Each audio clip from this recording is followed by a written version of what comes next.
TCI is brought to you by Spendthrift Farm Stallion Brody's Cause, the multiple Grade 1 winning son of Giants Causeway. Look for his first foals in 2018. Welcome back to TCI, your inside track to the Triple Crown. Alongside Joel Cunningham, I'm John Siegel. Well, Joel, we have two races to talk about this weekend, but let's recap two races from last weekend first, and let's start off with the Jeff Ruby Stakes. Now, we've done this show a long time together. I know for a fact that the winner of this race is not going to make it on the TCI top 10, but he did earn 20 points towards his quest to get into the Derby. Tell me, what did you think of the winner in this race? Well, the winner was coming from, poly-track type form in California. So I'm not surprised that Doug O'Neill's horse gets up on the inside and wins this race, John. The reason, we alluded to it last week, the reason it's so hard to make, anything, you see him here diving up the inside here with the green silks on. The reason it's very difficult to make anything out of this race is you see a lot of horses finishing up here, so really there's no separation. But honestly, if Doug O'Neill's horse wins by 20 and you look at his form and you realize that this was a synthetic prep, there's no hard spun here to where you say, okay, there's a supreme dirt talent. And even Animal Kingdom, when he won this race, John, nice horse, but he had a turf pedigree and he won on the poly track. So that's why he's 20-1 in the Derby. It's hard to give him credit because he had no prior dirt form. Right. Same thing with Blended Citizen. So again, we're trying to figure out the Derby picture, which is running 1.25 miles on dirt. This was synthetic prep. For me, Blended Citizen's a horse that would have to come back and run well on the dirt. And if they train him straight up to the Derby, I don't know if he's going to have the points to get in. He's going to be a long shot just on the fact that he has no dirt form and he's a major question mark on that surface. Well, let's talk about a horse who has shown some serious talent on the dirt, and of course that's our Rebel winner. This is a horse that was on the fringe of getting into the TCI top 10. Let's watch the stretch of the Rebel. You take me through it, and then we'll talk about the top 10. Extremely impressed with your winner here. Handy the whole way around there. Good stalking trip, and you see him take off here with Luis Saez. John in the post parade. He stole the show in my opinion.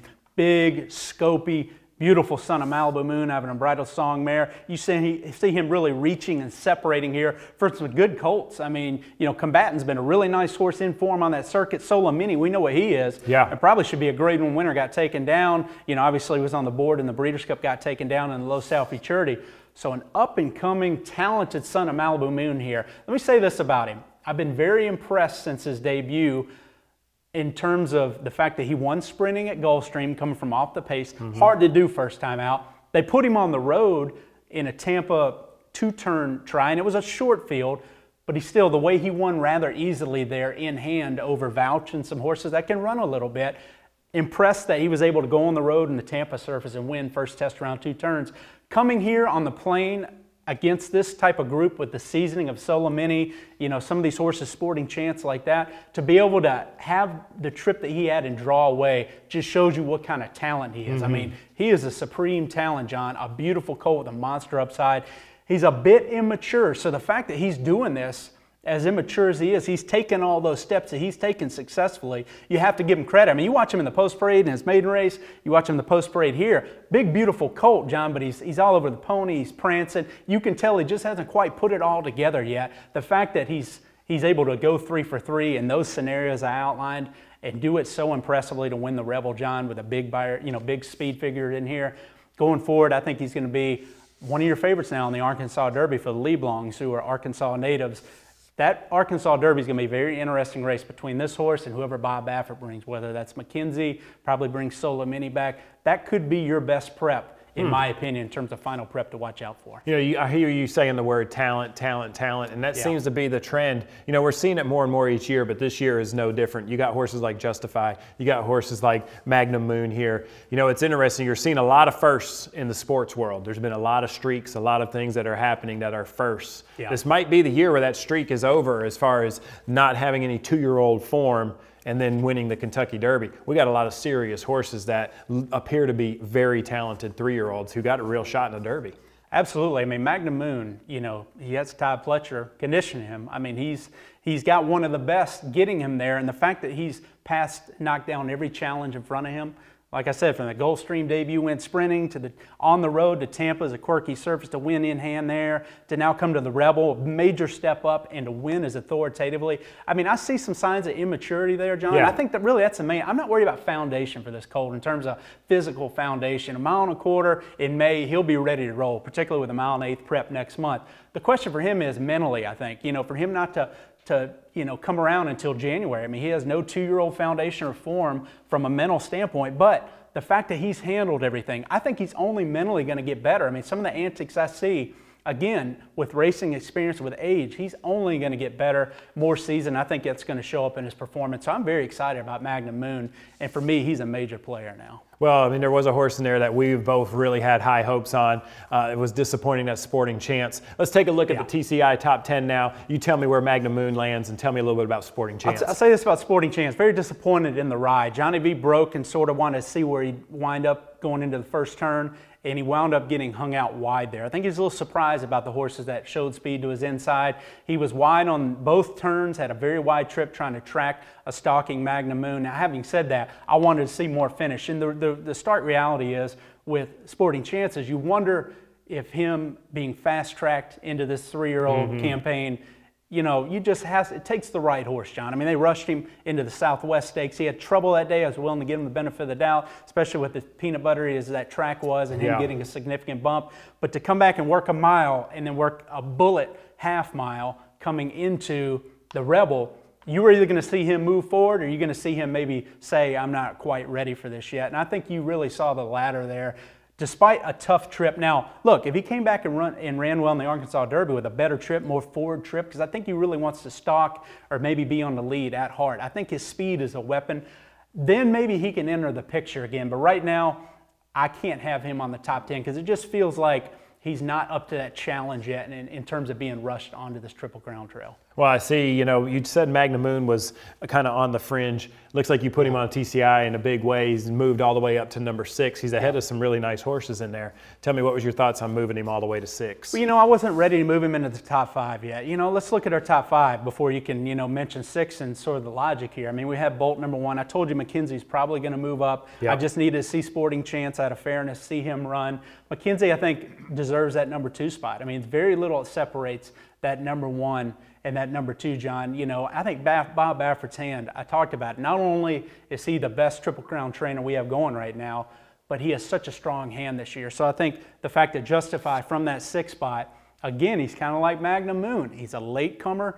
Actually, he's going to have less experience than Magnum Moon by the time he gets in the Kentucky Derby. I think that helps Magnum Moon's cause out a little bit. I think at least he's going to have significant experiences coming into a race like the Kentucky Derby. It's not going to overwhelm him. Yeah. Justify just might be the best talent of this crop. I mean, freakish talent here.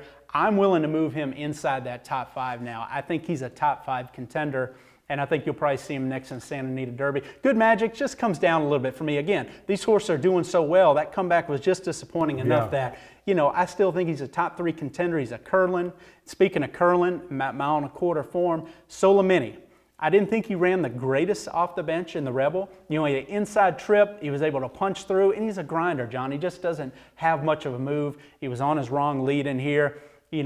A little questionable about if he's in his best form or not. But again, that was 1 mile and 1/16. I think second off the bench, grinder, 1.8 miles, 1.25 miles even is going to hit him right between the eyes. I think that's what he wants to do. So these sons of Curlin, again, they're classically bred. And I do think that there's a lot of upside with both Good Magic and Solomini, and that's why they're both in the top 5 for me heading towards the Derby picture. And that puts Magnum Moon really right outside of it, John, and really no movement beyond that. I'm willing to keep the rest of my top 10 intact for now. All right, well, let's talk about this weekend then, and let's go with the Sunland Derby first. Yeah. Joel, this purse is pretty high. I mean, it's $800,000.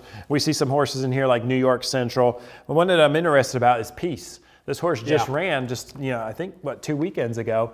They're wheeling him right back, going for $800,000. Tell me, what do you think about the Sunland Derby, and who do you think is going to win this race? A race we covered last week didn't come to fruition was at Pasadena that stayed on the grass. I thought Axeman may come in and be an interesting 2-turn play in here. I thought they would run Axeman in the Sunland Derby. Bob Baffert obviously elects not to put him in the entry box for whatever reason there, John. So when you start looking at this field, I think it's a contentious and competitive group. Yeah. I think All Out Blitz, you know, the fact that my boy Jack flattered him running third in the Sham, I think All Out Blitz, break him from the rail, you know they're going to send out of there. This horse has some speed. I think he's a very interesting horse on the front end. I'm kind of curious to see what the pace is like in this race. I mean, we always, how many times have we said, you know, on paper there's a lot of pace in these 3-year-old races, and then it just never materializes. I mean, go back and watch most of these prep races in recent years, John. I mean, the bottom line is they're usually moderate to slow paces, so tactical horses have a big advantage, and I think closers are at a distinct disadvantage in the way a lot of these races unfold. So All Out Blitz, forwardly placed. New York Central, I think, is a miler at heart. They're going to probably send him, John.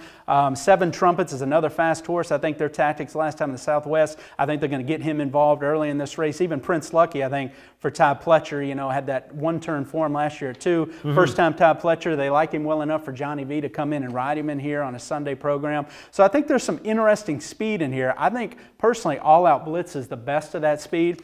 But if it were to collapse, or if there were to be some middle distance horses or sprinters exposed here, then I do think the interesting horses in terms of the closers would be, you know, Jerry Hollendorfer's horse Choo Choo Trying the Dirt, and maybe Hollywood Star, a horse that I started on the TCI Top 10 because I liked his upside. Yeah. To date, he's only proved to be a plotter. He's frankly proved to be a horse that, you know, is just going to pick up a couple pieces at the end but not really have an impact. However, he's really never had a pace to run at. In my opinion, you know, particularly in his last two when he's trying to come from way out of it. So Hollywood Star coming in off a bullet work, if he can get enough speed in front of him, typically Sunland's not the track you want to fall way out of and make a run. He's going to need the speed to collapse in here. I'm interested to see how he runs. I think a 1.8 miles is going to be what he wants. But realistically, if I were picking a winner in here, I'd probably go with All Out Blitz just because, again, that California graded form and the fact that, you know, speed is usually a great weapon here. I don't think New York Central wants to go quite that far. I think All Out Blitz is a little better for this distance. You mentioned a horse Peace who's going to try to take a drop in class here and close. Not a big fan of him so far. I'm not sure what he wants to do. I'm not sure a 1.8 miles is what he wants to be either.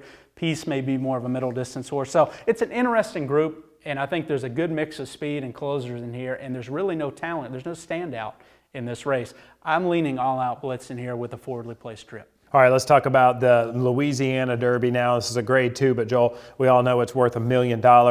Ravazo was a horse that won the Risen Star last time, just by a nose, though, over Snappy Sinclair. Tell me, what do you think in this race? Who do you think gets it done?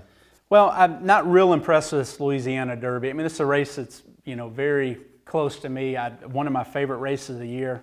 And they're giving away $1 million, John, but it's still a grade 2 race. And I just don't think this is a stellar field. You have two graded stakes winners in the field. Obviously, that's the prep winner, Bravazo, like you mentioned, winning the Risen Star. I think he's formidable because you look at that pedigree and you say, well, 1.8 miles, you know, that ought to be better than even 1.16 miles for this son of Awesome again. So the form he's in, third off the layoff, good work pattern coming in. I think they're going to have to push out of the gate, being that he drew the 1. That's interesting. And I think what's really interesting is Noble Indy, Windstar's on fire right now. John Velasquez comes in to ride for Todd Pletcher.